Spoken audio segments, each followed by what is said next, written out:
I think when I think about the changes in player development in the G League, formerly the D League, I think it also kind of aligns with like the growth of the league itself. So, I think I go back to about 2014, 2015, we probably had about 15, 16 teams.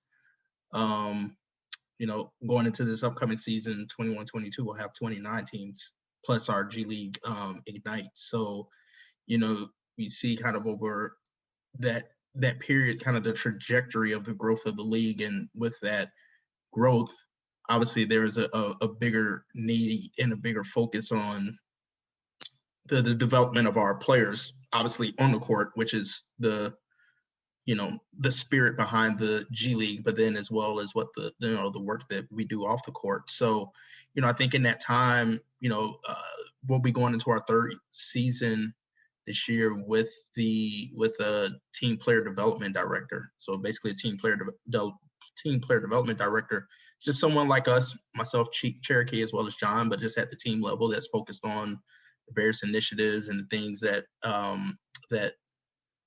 that's needed for the players on that team. So, I think with that shows kind of the buy-in from the teams. It is a required position that they all must have.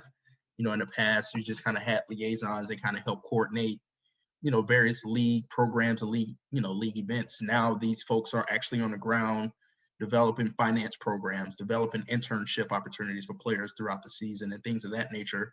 So I think a lot of that has, has also helped. But then, even from a league standpoint, we've, really placed a strong focus on the overall development of our players. We've, introduced opportunities to have kind of a rookie transition type program for incoming G League players. We've developed, relationships with companies like Game Plan. And I'll stop right there. Is it okay? I'll mention that relationship. It's cool. Okay. All right. So I'll continue. So, during that time, we've, developed relationships with folks like our friends at Game Plan that have allowed us to really take our engagement with our players to a next level by, being able to create a vast amount of, learning modules and different type of content that we can push out on an on-demand basis that we make available to all of our players. We've really focused a lot of, our G League players are very unique. Oftentimes, many of them are really close to completing their degree. So, we've, really focused on our continuing education efforts. So, I would say, all that to say, like, there's been a ton that's happened over kind of that 7-year period, that's kind of taken the trajectory. And then obviously the importance of the work that we're doing. We're also seeing more and more of our players that are in the G League make it to the NBA, or we're seeing more NBA players spend time in the G League. So it became critically important for us to really focus our work on the development of players.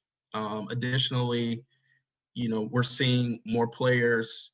We're seeing NBA teams utilize their G League system a lot more. So now you're seeing more players from the G League getting called up to the NBA, but then we're also seeing more players who are getting drafted first and second round that are actually spending time with their G League ball club. So, I think in ways in which we can kind of continue their development that they're receiving, whether they're, coming to their G ball club on assignment, or we're preparing them for that call up to go to an NBA ball club has been critically important during that time.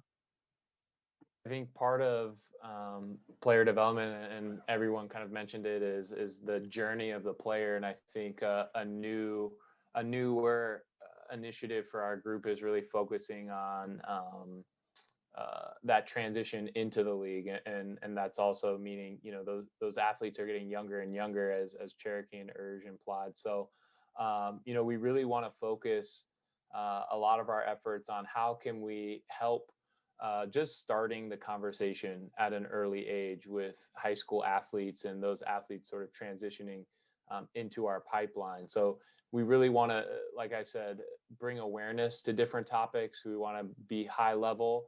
And I think another goal of ours, part of the foundations of Never Stop Learning, becoming a leader and recognizing and taking advantage of opportunities, is really focusing on that first foundation point of normalizing learning and making it okay to want to seek out new information, experience things that are outside of basketball that maybe wouldn't be necessarily cool, and really focusing on how can we make learning fun, or make like learning something that isn't just sitting in a classroom or on a PowerPoint or something like that. And so, we've leveraged a lot of different groups like Game Plan to really expose the athletes to see that their interests, their different levels of businesses can be associated with the game of basketball, and just get them starting to think differently.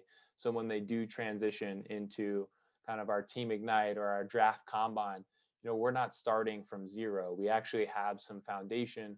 We have some relationship with these players and their families, and we have a springboard. It doesn't have to like start all over when they get here. So I think that's really our primary focus with elite athletes and youth athletes in general. John touched on in the elite youth space. There's so much going on. We talked about when our guys are transitioning, into the pro space, how much is there is just on the basketball, off the court, on the business of basketball side of it. And it's the same for these elite youth, man. These are, some of these young guys are 15, 16, 17 years old, and they have their teenage years, man. They're in high school. They're learning how to drive. They got school stuff to go to, and basketball is on hyperdrive. I mean, they got so much support through basketball that it could pretty much carry you through 3 years of high school, and all of a sudden you're ready for college, or even these days you're ready to go play professionally.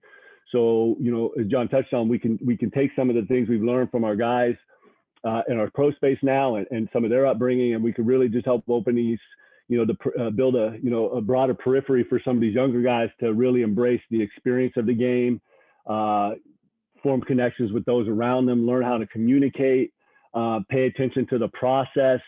And, while doing that, we developing relationships with the parents as well. So they have proper resources to go to. There's a lot of people that want to, get up in players and family circles. And we come from a space like we're really in your corner. Like we're there for you. We don't, make anything back from you guys, however successful you become. We're there to help you on a journey. So, and, ultimately, if they want to get to that next level, they're going to have to do it on the court. I mean, that's just the facts of it right there. So, but along with that, though, when you do get it and you do have an opportunity, again, this whole world's opening up. So to be able to catch, a family, a parent or a player a little bit earlier before they get to that final step into that pro space, and just help, again, expand that periphery and understand who's around you, and know that there's people that are there for you that aren't on the payroll, that aren't, again, maybe in your immediate circle on your team, but we're there ultimately for your success. And again, just forming those relationships just a little bit earlier on now, I think it's just of hyper importance to being able to continue to build that relationship once they get to, possibly to that next level. Yeah, and I think the relationships that both Cherokee and John kind of alluded to kind of really help as we work closely with our G League Professional Pathway Program. So, for the Professional Pathway Program is basically a group of kind of elite prospects who decide to come into the G League. So for our work there with that group, it is foundational. It is building upon the things that they were exposed to at the elite youth space, as well for their family members, and having the opportunity to spend almost a full year in kind of like that development development phase. So, for us in that space, we're really focused in on a lot of the things that John kind of alluded to, which is kind of the lifestyle, which is, understanding the finances and things of that nature, but it's really preparing them to be a pro at the end of the day. So, I think for a lot of the things that we do, it is, we want to be foundational and making sure that the foundation that we're building for the players is a solid foundation. And it is allowing them to now start to take take a little bit more stock in what they do and who they are.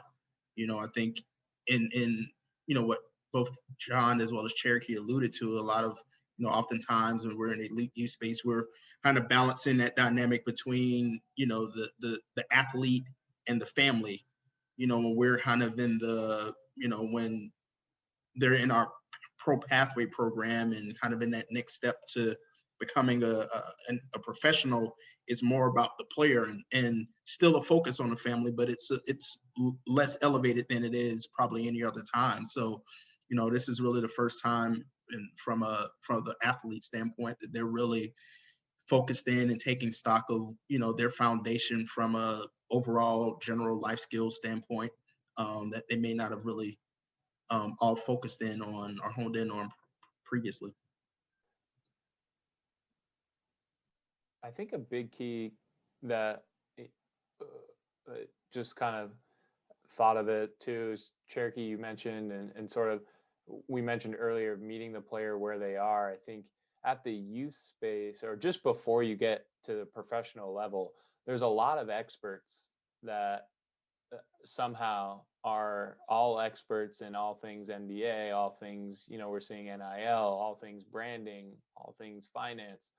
And I think where we have a really great impact, and something Cherokee's brought up many times, is our ability to walk in a room and have no agenda. Our agenda is on our, it's the badge that's on our shirt, like we're the end game. We're here to help you get to where you want to go.